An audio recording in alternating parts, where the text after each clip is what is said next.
Well, good morning from the man cave here in Cast Isle, New York. Another nice March morning. Probably about 30 degrees, kind of windy. We just had a monster front blow through here last night. And every time that happens, we always get a pile of wind, and sometimes we get a pile of snow. If I was to show you outside behind this camera, you'll see a lot of snow. But my focus here is about hammerstones. One of the things that is quite often debated but really never answered thoroughly is the hammerstone that has a pit in it. It's pretty obvious that you can see the pits in this hammerstone. Now sometimes the pits are not as pronounced as you see here, but more subtle, as in this one here. Now I'm going to give you a couple of my theories here on this, and that's basically all it is, and I have nothing scientifically available to really truly back this up, because for one thing, we weren't around then when they made these and used these, but hammerstones were found on almost all sites through the time periods from Paleo all the way up to woodland, that they used some sort of a hammerstone, and sometimes pits were found in them. So let's go with the most basic one here. I truly believe that this one here is a hammerstone that was possibly used in the reduction of larger pieces of stone, like a piece of flint that you wanted to spall, and then maybe use this to trim it down. Now, why would I say that? Well, one of the things is you can see that this has nice use wear on the edge. I'm not sure how well that's coming up, but that's all from the person who used this stone hitting it against something like this to remove flakes or to shape it.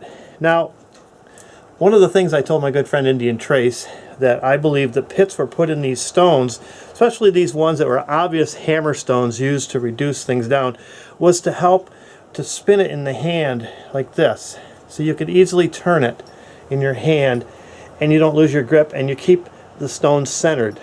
Does that make sense to everybody? So I'm working with this edge, chipping away like this, and I want this edge here a little more because there's more mass behind us. So I'm going to go bang. So I notice I turn it easily in my hand without having to re-grip it. So that's kind of a theory that I have for the shallow, more subtle type dimples that you do see in these stones. And I think they were pecked in there, or else they took a piece of flint and they just kind of turned it and made that little depression. That was for grip. Now the real curiosity comes is when you see deeper pitted stones like this. And I'm going to show you what I think is possible use of that. Now, not only could that work really well for gripping and turning the stone, but this one doesn't show the use wear on the edge that the one previous I showed.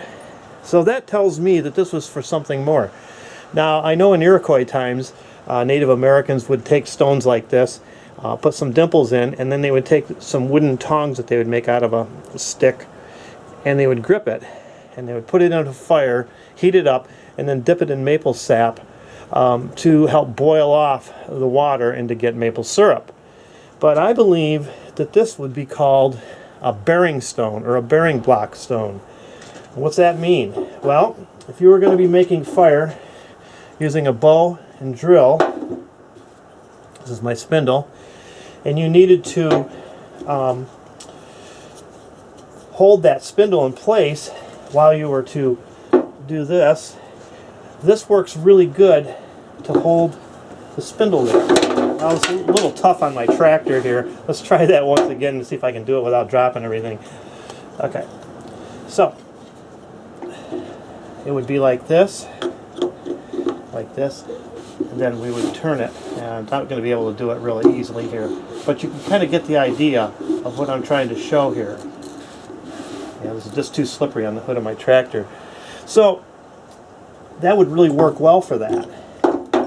And one of the things that always puzzled me when I found these hammerstones was quite often I would find a double pitted stone. Notice this, two pits side by side, also on the other side double pits. And I really can't answer this other than this possibly could have been another bearing stone that they used, or something for grip. That one really does puzzle me. And you notice there's kind of a dimple in this one, so they really put that pit in there quite deep. So this is what I wanted to talk about. I hope this clears up some things for some folks. Next time I'll see if I can make fire using a bearing stone like this. You see how well it does hold the spindle in place like this, so you can turn it. That works a little better than me trying to slide it around on my tractor hood. And you can hold that there. I would imagine they lubed these up with a little grease, maybe a little bear grease, whatever they had to lubricate that, to keep the spindle from burning. And you notice when you turn these spindles, they do get kind of hot on the ends. Well, that's the object. You want this end to get really hot and to make ash down there that ignites. So I want to thank you for watching the video. I'm hoping to do more videos like this. This is a fun thing to do because maybe some people, with questions didn't know where to turn, and hopefully this answered some of your questions. So that's all I have right now from the man cave, and I will be back with more. Thank you so much for watching.